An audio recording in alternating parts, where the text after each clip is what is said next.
I do love my job, and I think most people that get into this, they never get out. This is something I've always wanted to do for the past 10 years of my life. A job like this, it takes a unique person because you kind of have to put your personal emotions aside. There's no if about whether or not I love my job. When I come in, people ask me, how's your day going? And I say, I'm living the dream every single day. You have to be able to come to work every day and give your very best to the patients we serve. To be really successful at this job, you need to love change. You need to be able to think on your feet, to work as a team with a partner, to be able to listen. A lot of people freak out in certain situations. They're not put into these kind of situations daily. So for somebody like us to come on and be calm and take over a scene, not only is it going to help as far as their health, but we may also be able to help them mentally by calming them down and just being professionals at the bedside. I look at it as if that was my child laying on the bed, if that was my family member. And that's truly the way that I take care of everybody. Nothing but the best. You never know what each day is going to bring. It's not monotonous at all. It's different every single day. I recently had the opportunity to go to kind of a get-together of a bunch of parents for babies that we've actually transported. I got to hear from one of the parents how she felt when we walked in the room to transport her baby, and she said she felt like angels had entered the room. I love working with the crew members that I'm with. We have a cohesiveness and we work really well together, and it's exciting. It's not a bore of a job at all. Our team in general is the best bunch of passionate, crazy, out-of-the-box thinkers who can come together and be so successful. A typical personality that would be good on this team is someone that is able to handle any kind of situation. You have to be able to MacGyver things sometimes on your own. It takes a type A kind of personality. I think we are all type A personalities on this team. Has real high expectations of themselves and others around them, and always wants to do the best that they can in everything that they do. I don't think you would stay in this job long if you didn't love working here. It is definitely a commitment. It's time away from your family, time away from your personal life. We're a really small group, so we're kind of like a family. Sometimes I hate to use the word family when it comes to the workplace, but it's family. I never come to work and feel stress. I think with all the training that we do, there's never a situation where I feel like, oh no, I'm losing it. I feel stressed in my job. Safety training is really number one for our team. An interesting thing about EMS flight is that we talk about ourselves coming first. And to explain that to people, we have to stay safe because ultimately we're the only thing that keeping the patient safe on the way back.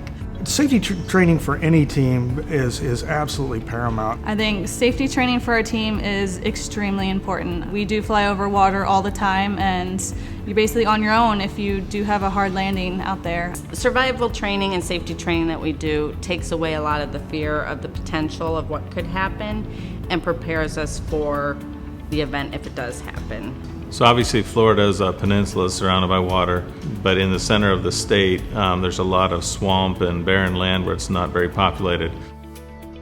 The idea for Survival Day started when I was flying with one of my teammates north toward the Inverness area, and I was sort of pointing out some of the Florida landmarks and terrain. And she said, I've never seen that. I've never actually been there. I said, well, we fly over it all the time. She says, yeah, I hope we never set down because I'm scared to death of whatever's down there. So we go out to swamps via airboats, which that's a blast, just that alone. Just the airboats make the whole day. But then they drop us off at an island where there's nothing on it except the normal swamp elements. And we learn how to build fires, build shelters with the elements that we have there and things from our survival packs. It was a surreal experience. We took some airboats out into the middle of nowhere, and they said, build your shelter and act like you had a hard landing and you're gonna, survive the night until you're rescued. I actually had so much fun out there. We got to ride the airboats, and then we got to a remote location, and we were able to get into the survival kits that we carry on an everyday basis in our equipment. We were able to break into those and practice using that stuff, setting up shelters, talking about how to filter water and things like that. it really helps to get to know my team members more, work together as teams to try to achieve our task at hand, and get to know what's in our survival packs and what we have at our disposal. I learned to build a fire during Survival Day. I am not a super competitive person, but Fire Day, I was really competitive. I actually learned how to use the magnesium stick and all that sort of stuff. And I got blisters on my fingers because of it, because I was determined to build a fire, and I succeeded. It was just amazing the things I learned, and I feel 10 times more comfortable to go out on the aircraft now. If something were to happen, I know I have my supplies, and I know how to use them.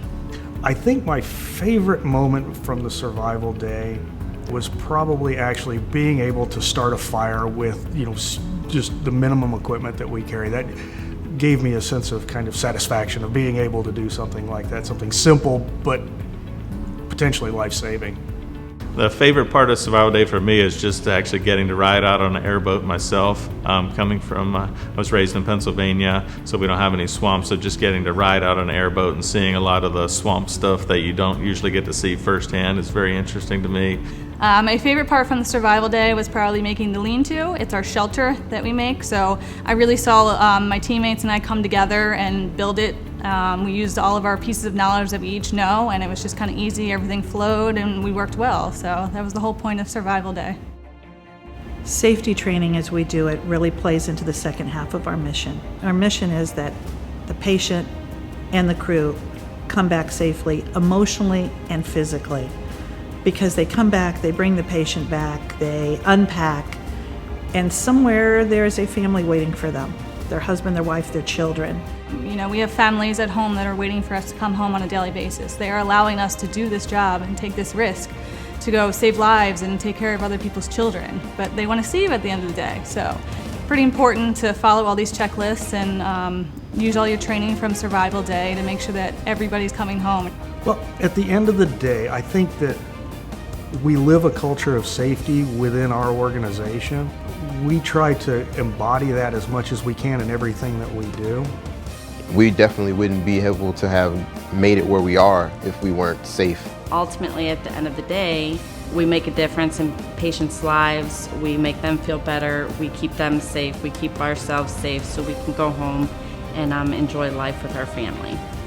Safety is important to our team because not only are we able to be safe for our patients and ourselves, but at the end of the day we want to come home and we want to be able to come back tomorrow so that we can provide the same great service for more patients. It's really about going home at the end of the day, and that way you're able to come back tomorrow for that next flight, for that next patient. That's why we do what we do.